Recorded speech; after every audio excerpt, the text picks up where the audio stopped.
Good morning class 10। आजकेर क्लासे आमरा ह्यूमन ब्रेन निये एकटू जानब। तुम्हादेर ब्रेन की कखनो भेबेछे जे तुम्हादेर ब्रेनेर भेतरे थाका विभिन्न अंशगुली की विभिन्न अंशेर काज की ह्यूमन ब्रेनेर भेतर की आछे जे कारणे ह्यूमन ब्रेन पृथिवीर बादबाकी समस्त प्राणीर ब्रेनेर तुलनाय एकटू बेशी डेभेलपड, इंटेलेक्चुअल, अनेक बेशी उन्नत। ताहले এই ডায়াগ্রামটার দিকে আমরা তাকাই। এই ডায়াগ্রামটা কোনো হিউম্যান ব্রেনকে যদি উপর থেকে দেখা হয় তাহলে এই টপ ভিউটা এই ডায়াগ্রামটা দিয়ে রিপ্রেজেন্ট করা যেতে পারে। এটা তো ব্রেন, আর এই ব্রেন আর স্পাইনাল কর্ড, এর নিচে আছে স্পাইনাল কর্ড। এই ব্রেন আর স্পাইনাল কর্ড মিলে তৈরি করেছে সেন্ট্রাল নার্ভাস সিস্টেম, এবং এই সেন্ট্রাল নার্ভাস সিস্টেম আমাদের বোনি স্ট্রাকচারের মধ্যে প্রোটেক্টেড, তাই তো? হিউম্যান ব্রেনটা স্কাল বা করোটির মধ্যে প্রোটেক্টেড, আর স্পাইনাল কর্ড যেটা সুষুম্না কাণ্ড সেটা ভার্টিব্রাল কলাম বা মেরুদণ্ডের মধ্যে সুরক্ষিত থাকে। এবার দেখো এই ডায়াগ্রামটার ভেতরে আমি অজস্র এরকম লাইন ড্র করেছি, তাই তো?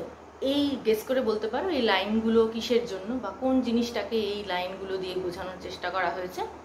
অ্যাকচুয়ালি এই লাইনগুলো হচ্ছে নিউরনের, বিভিন্ন নিউরনের মধ্যে তৈরি হওয়া কানেকশনস। নিউরন বা স্নায়ুকোষ সেন্ট্রাল নার্ভাস সিস্টেমে আছে, মস্তিষ্কের ভেতর রয়েছে অজস্র নিউরন বা স্নায়ুকোষ।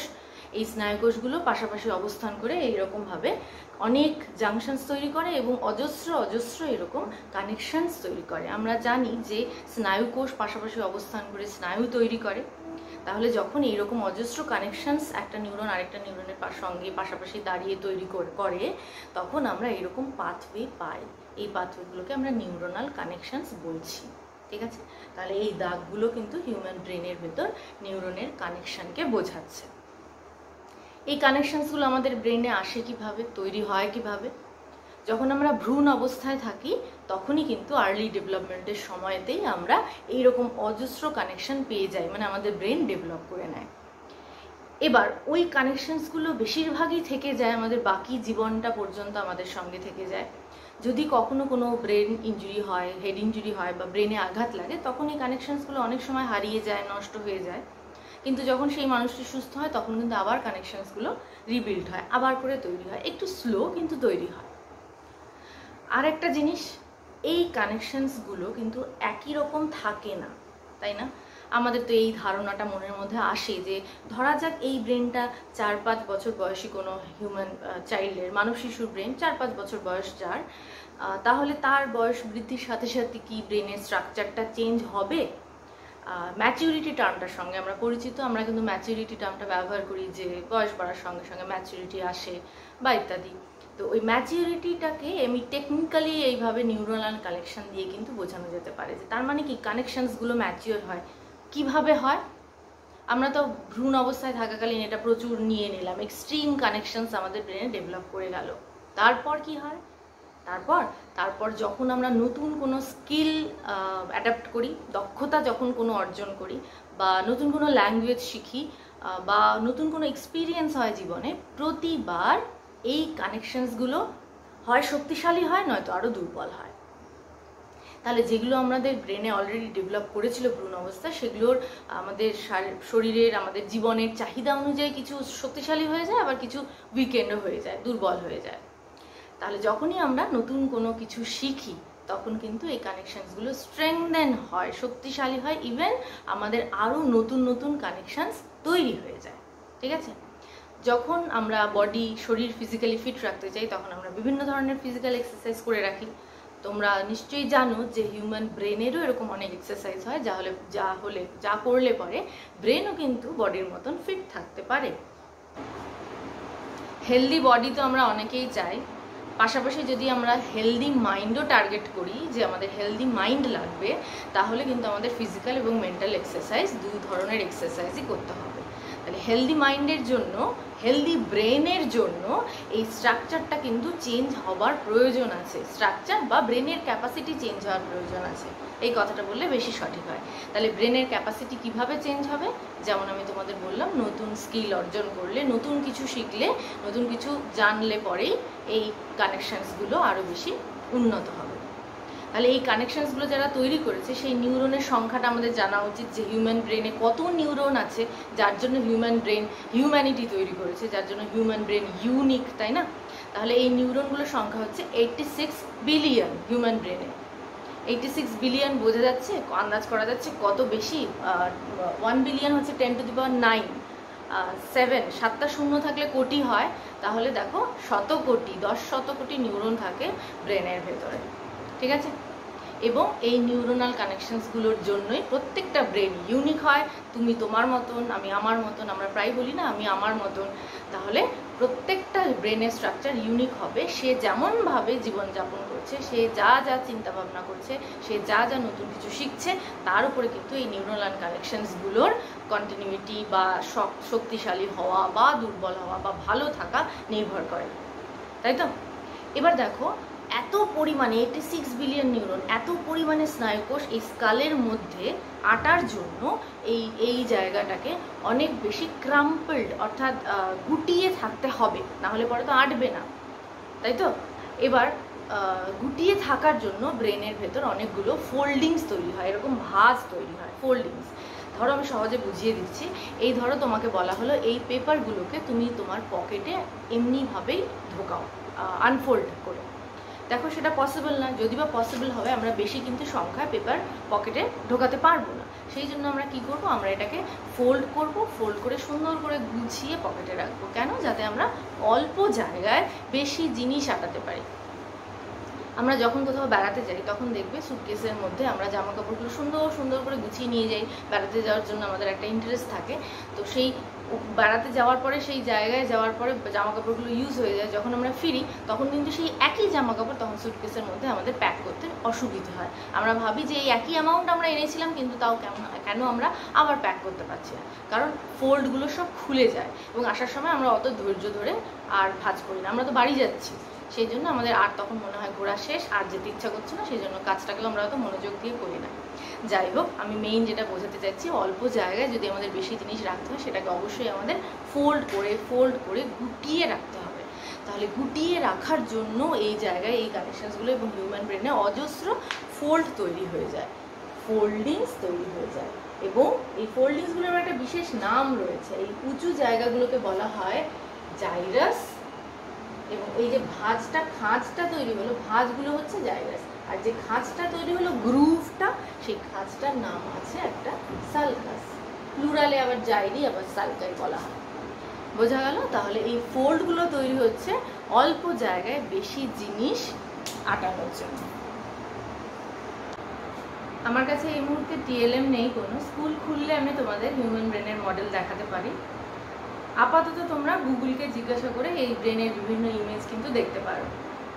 দেখো, হিউম্যান ব্রেনের দুটো খণ্ড কিন্তু ক্লিয়ারলি ভিজিবল। কর্পাস ক্যালোসাম নামে স্নায়ু যোজক বা নার্ভ ফাইবারের বান্ডেল ঠিক মাঝখান দিয়ে গিয়ে হিউম্যান ব্রেনকে কিন্তু দুটো আলাদা আলাদা খণ্ডে, যাকে আমরা বলি হেমিস্ফিয়ারে, ডিভাইড করেছে, আলাদা করেছে। সবসময় তোমরা অন্য কারো অর্গান দেখছো, এটা যার ব্রেন তোমার দিকে তাকিয়ে রয়েছে, তাহলে এটা তার রাইট সাইড এবং এটা তার লেফট সাইড হবে। তাহলে হিউম্যান ব্রেনের রাইট হেমিস্ফিয়ার এবং লেফট হেমিস্ফিয়ার এই কর্পাস ক্যালোসাম নামক নার্ভ ফাইবারের যে বান্ডেল, সেটা দিয়ে দুটো হেমিস্ফিয়ারকে ক্লিয়ারলি আলাদা করেছে। হিউম্যান ব্রেন এমনই জিনিস যেটা নিয়ে তো শতাব্দীর পর শতাব্দী ধরে গবেষণা চলছে। ইভেন বিখ্যাত একজন মানুষ অ্যালবার্ট আইনস্টাইনের মৃত্যুর পর, তার মৃত্যুর 7-8 ঘন্টার ভেতরেই তার ব্রেন নিয়ে প্রিজার্ভ করে গবেষণা করার কাজ শুরু হয়ে গিয়েছিল। এটা নিয়েও বিভিন্ন স্টাডিজ আছে, তোমরা ইন্টারনেটে তথ্য পেয়ে যাবে। সব স্টাডি উদ্দেশ্য একটাই ছিল যে তার আশ্চর্য বুদ্ধিমত্তার কারণ খুঁজে বের করা, যে অ্যালবার্ট আইনস্টাইনের ব্রেনের স্ট্রাকচারে কী স্পেশাল জিনিস রয়েছে। অনেকগুলো স্টাডি রয়েছে, তার মধ্যে একটা আমি তোমাদের বলতে পারি যেটা পার্শিয়ালি তার বুদ্ধিমত্তাকে সাপোর্ট করে। সেটা হলো ওনার ব্রেনের ক্ষেত্রে এই কর্পাস ক্যালোসাম বান্ডেল ফাইবারটার ঘনত্ব ছিল এক্সট্রিম। এখানে ছিল প্রচুর নিউরোনাল কানেকশনস, যেটার জন্য কিন্তু তার অ্যাবস্ট্রাক্ট থিঙ্কিং অনেক বেশি পাওয়ারফুল ছিল। ঠিক আছে? আচ্ছা, এবার দেখো, এই নিউরোনাল কানেকশনসগুলো যখন ডেভেলপ হয়ে গেল, তখন আমি তোমাদের মনে রাখতে বললাম যে এগুলো অনেক বেশি ফোল্ডিং, রিঙ্কলস, ফোল্ডস করে ব্রেনের ভেতর থাকলো। তাহলে এতক্ষণে এইটুকু ক্লিয়ার যে হিউম্যান ব্রেনের ভেতর এরকম প্রচুর রিঙ্কেল রয়েছে, প্রচুর ফোল্ডিংস রয়েছে। যে রিঙ্কেল আমরা স্কিনে চাই না সেই রিঙ্কেলগুলোই আমরা ব্রেনে চাই, তাই তো? এবার দেখো হিউম্যান ব্রেন অন্যান্য অ্যানিমেলের ব্রেনের তুলনায় অনেক বেশি ইন্টেলেকচুয়াল, অনেক বেশি উন্নত। এবার কম্পারেটিভ যদি স্টাডি করো অন্যান্য অ্যানিমেলের ব্রেনের সঙ্গে, যদি এটা ধরো হিউম্যান ব্রেন হয়, এটা এই সেম আয়তনটা কাছাকাছি ডলফিনের ব্রেন বা ধরা যাক এটা একটা শিম্পাঞ্জির ব্রেন, এরকম একটা গঠন হতে পারে বা এরকম একটা আয়তন হতে পারে, সাইজের কথা বলছি। এবার তারপরে আরেকটু ছোট সাইজ হতে পারে ক্যাটের ব্রেন, আরেকটু সাইজ ছোট আমি নিয়েছি ইঁদুরের বা মাউসের ব্রেন ড্র করেছি। এবার তাহলে হিউম্যান ব্রেন এই ব্রেনটার তুলনায় অনেক বেশি উন্নত হওয়ার কারণটা কি? কারণ কি শুধুই আকারে বড় হওয়া, সাইজটা বড় হলেই কি সেই ব্রেনটা স্মার্ট হয়? না। তাহলে কি উত্তরটা? উত্তরটা যত বেশি রিঙ্কেল থাকবে, ফোল্ডিংস, এই ফোল্ডগুলো যত বেশি থাকবে তত বেশি কিন্তু সেই ব্রেনটা স্মার্ট হবে। তাহলে এই ব্রেনে পাওয়া যাবে যেরকম প্রচুর রিঙ্কেল, প্রচুর ফোল্ড, সেই জন্য ডলফিন খুব বুদ্ধিমান প্রাণী, শিম্পাঞ্জিরও আমরা জানি যে অনেক বেশি বুদ্ধি রয়েছে। তাহলে এই ব্রেনটা কাছাকাছি অনেকটা বেশি রিঙ্কেল থাকবে। এই ট্যাক্সোনমিক হায়ারার্কিতে বসবাসকারী এর পাশাপাশি অন্যান্য যে প্রাণীগুলো থাকবে তাদের তুলনায় কিন্তু এই ডলফিনের অনেক বেশি ব্রেনে রিঙ্কেল থাকবে, ফোল্ডিং থাকবে। তারপরে ক্যাট, মাউস এই ধরনের প্রাণীগুলোর ব্রেনগুলো তাহলে কেমন হবে? একদম রিঙ্কেল হবেই না, স্মুথ প্লেন ব্রেন হবে। তাহলে বোঝা গেল বুদ্ধিমত্তার কারণ দায়ী হচ্ছে সেই নিউরোনাল কানেকশনসগুলো।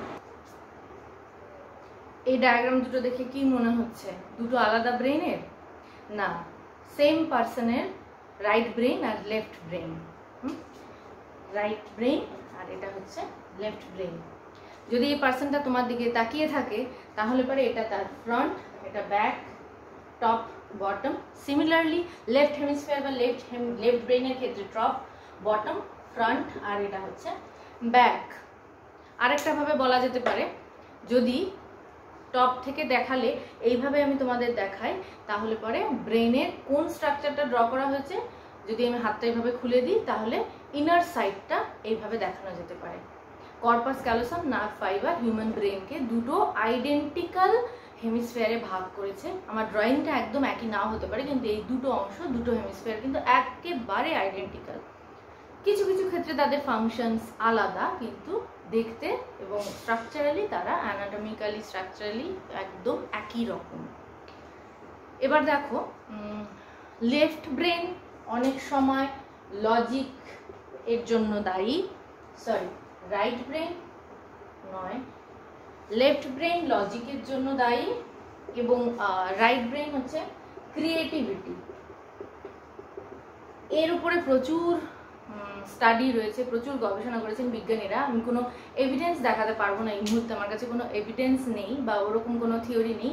কিন্তু 1800 সালে 1800 সালে যখন বিজ্ঞানী ব্রোকা এবং ওয়ার্নিক আবিষ্কার করলেন যে ব্রেনের লেফট সাইডে অর্থাৎ লেফট ব্রেনে কিন্তু এমন কিছু রিজিয়নস আছে, এমন কিছু জায়গা আছে যে জায়গায় যদি ইনজুরি হয় তাহলে মানুষের স্পিচ বা ল্যাঙ্গুয়েজটা ইন্টারাপ্টেড হয়, মানে মানুষ তখন কথা বলতে পারে না বা স্পিচ নষ্ট হয়ে যায়।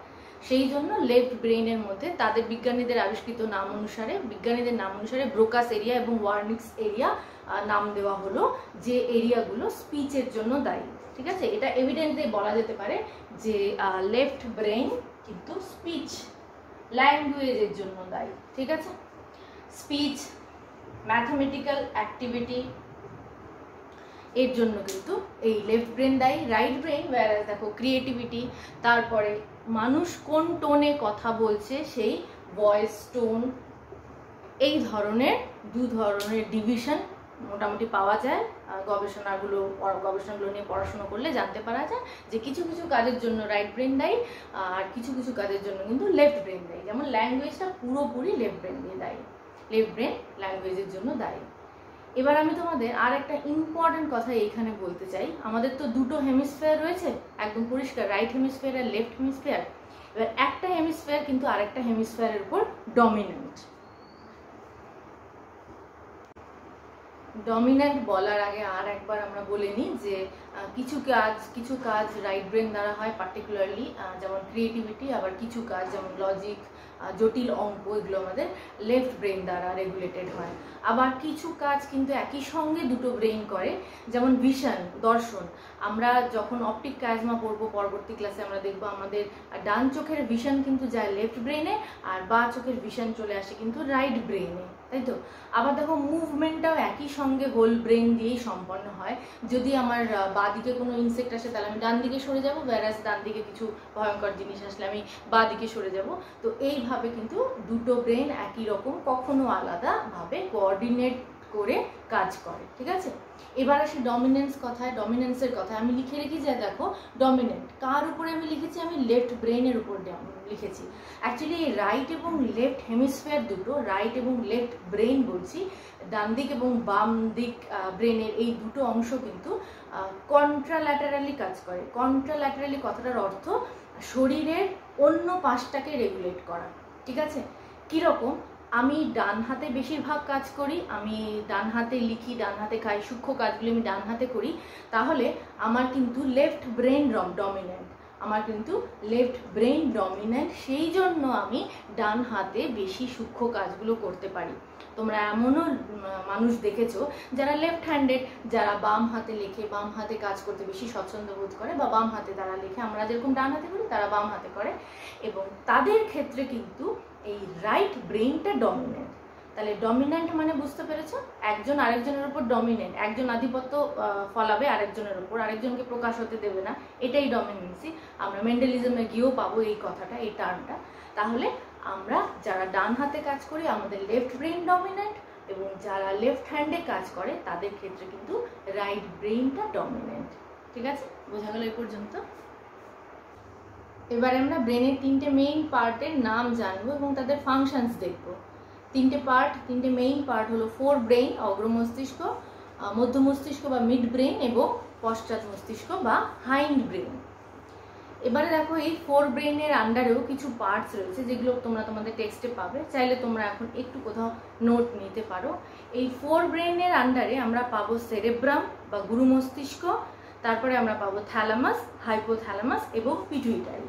তাহলে এই অংশটা হবে সেরেব্রাম বা গুরু মস্তিষ্ক, তারপরে পাবো আমরা থ্যালামাস, হাইপোথ্যালামাস, পিটুইটারি।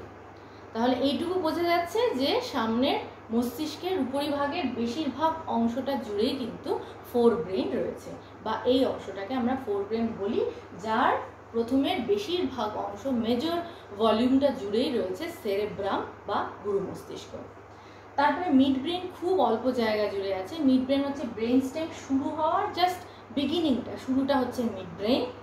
আর হাইন্ড ব্রেন আমরা তিনটে জিনিসকে একসঙ্গে বলছি, তোমরা একটু লিখে নাও বা পয়েন্টটা বইতে মিলিয়ে নাও। এটা হচ্ছে সেরেবেলাম বা লঘু মস্তিষ্ক, এটা পন্স, আর এটা হচ্ছে মেডুলা অবলঙ্গাটা বা সুষুম্না শীর্ষক। তাহলে পন্স, মেডুলা অবলঙ্গাটা এবং সেরেবেলাম, এই তিনটে জিনিস নিয়ে আমরা বলতে পারি হাইন্ড ব্রেন বা পশ্চাৎ মস্তিষ্ক। যদিও দেখো সেরেবেলামটাকে একটা মিনি ব্রেন বলা হয়, সেরেবেলাম কিন্তু একটা ছোটখাটো ব্রেনের মতো নিজেই একটা অংশ। কখনো কখনো এটাকে আলাদা একটা ব্রেন পার্ট হিসেবেও ধরা হয়, কখনো কিন্তু হাইন্ড ব্রেনের আন্ডারেও ধরা হয়। তাহলে আমরা forebrain, midbrain, hindbrain, অগ্র মস্তিষ্ক, মধ্য মস্তিষ্ক, পশ্চাৎ মস্তিষ্কের অবস্থান সম্পর্কে ওয়াকিবহাল। এখন আমরা এদের ফাংশনসগুলো দেখে নিই। ফোর ব্রেনের ফাংশনস হলো সমস্ত ভলান্টারি কন্ট্রোলগুলোকে রেগুলেট করা।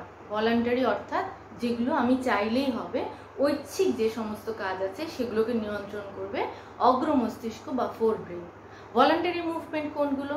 তুমি যদি এখন চাও তুমি উঠে যেতে পারো, খানিক দৌড়তে পারো, সাইকেল চালাতে পারো, ইচ্ছে করলে ভিডিওটা পজ করে বন্ধ করে দিতে পারো। তাহলে এই যে ডিসিশন নেওয়ার ক্ষমতাটা বা থিঙ্কিং, ভাবনা, এই সমস্ত কিছু কন্ট্রোল হচ্ছে ফোর ব্রেন দ্বারা। তাছাড়া ল্যাঙ্গুয়েজ, লার্নিং এবিলিটি আমরা কিছু যদি শিখি সেটাও কিন্তু এই ফোর ব্রেন দ্বারা নিয়ন্ত্রিত হচ্ছে। এই যে তোমরা ক্লাসটা দেখছো, এই যে ভিশনটা, তারপর আমাকে শুনতে পাচ্ছ, হিয়ারিং, আর তাছাড়া তার বাদ বাকি যে তিনটে সেন্স রয়েছে, তার মানে শ্রবণ, দর্শন, স্বাদ গ্রহণ, অনুভব করা এবং ঘ্রাণ গ্রহণ, এই পাঁচটা সেন্সই এই ফোর ব্রেন দ্বারা নিয়ন্ত্রিত হচ্ছে। আর কি হচ্ছে, যেমন আমি তোমাদের একটা ছবি দেখাই, এই ছবিটাকে একটু দেখো, আমি ভীষণভাবে শিওর যে সবাই তোমরা এই অ্যানিমেলটাকে চিনতে পারছো। এটা একটা পাপির ছবি এবং আমাদের ভুল করার কোনো কারণ নেই। ভুল কি করছি আমরা, কি কেউ কনফিউজড হচ্ছি যে এটা গোটের বেবি কিনা বা লায়নের বেবি কিনা? না, আমরা জানি এটা ডগের বেবি। কেন? কারণ আমরা প্রচুর বার আমাদের নিউরোনাল যে পাথওয়ে যে কানেকশনসগুলো দেখালাম সেটা দিয়ে ইনফরমেশনটা দিয়েছে যে পাপিস দেখতে কেমন হয়। তাহলে এটা আমরা যে লার্ন করেছি এবং আমাদের মেমোরিতে রেখেছি সেটাও কিন্তু আমাদের ফোর ব্রেন দ্বারা নিয়ন্ত্রিত হয়।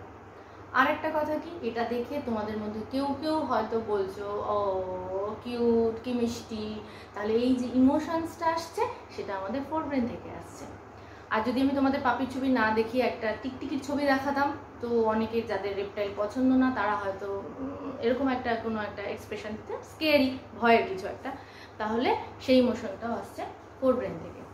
ইমোশনস ফোর ব্রেন থেকে আসছে। তাহলে আমরা যে লাভ, ভালোবাসার জন্য হার্টের সিম্বলটা ব্যবহার করি, যে একটা প্রচলিত একটা কনসেপ্ট চলে আসছে যে ভালোবাসা হৃদয়, তাহলে বোঝা যাচ্ছে যে হার্টের কিন্তু ব্লাড পাম্প করা ছাড়া, পাম্পিং অর্গান হিসেবে কাজ করা ছাড়া ইমোশনসের কোনো সঙ্গে সম্পর্ক নেই। আমাদের সমস্ত ইমোশনস এখান থেকে আসছে, ফোর ব্রেন থেকেই আসছে। ঠিক আছে?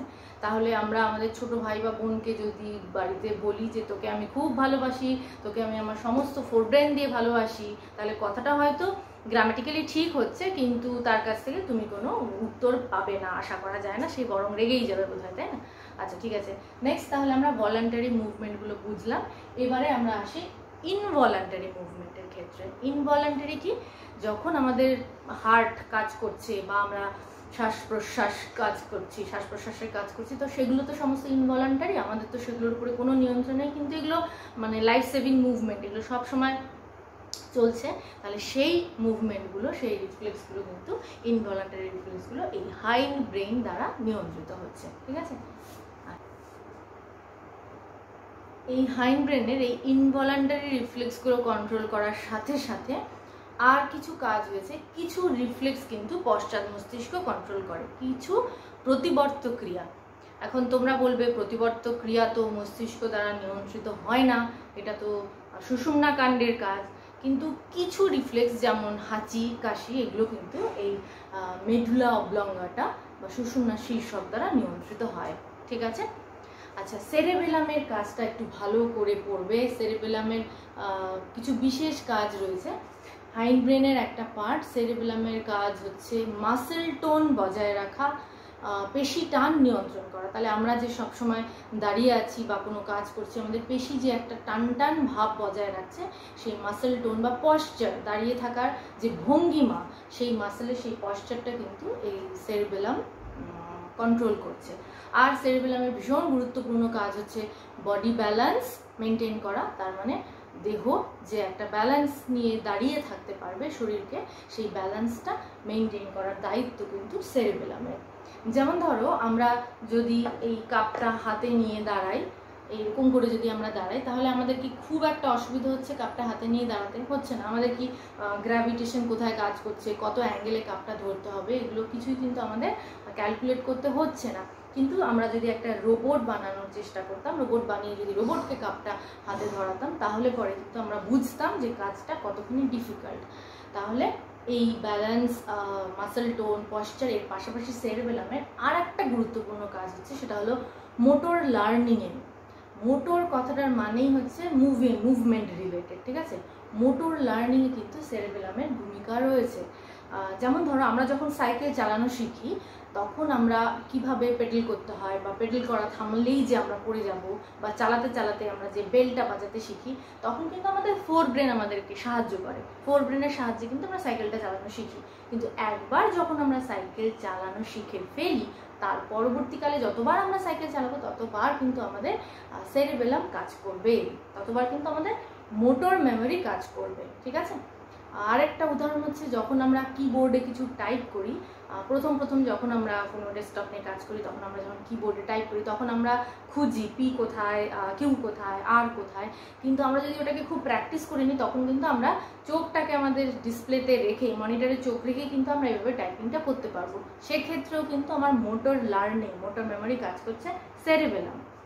আরও একটা এক্সাম্পল দিই, যখন কোনো ব্যক্তি অ্যালকোহল কনজিউম করে, অ্যালকোহল পান করে, তখন আমরা জানি যে তাদের ব্যালেন্সটা কিন্তু নষ্ট হয়ে যায়, তারা ডিসব্যালেন্সড হয়ে যায়।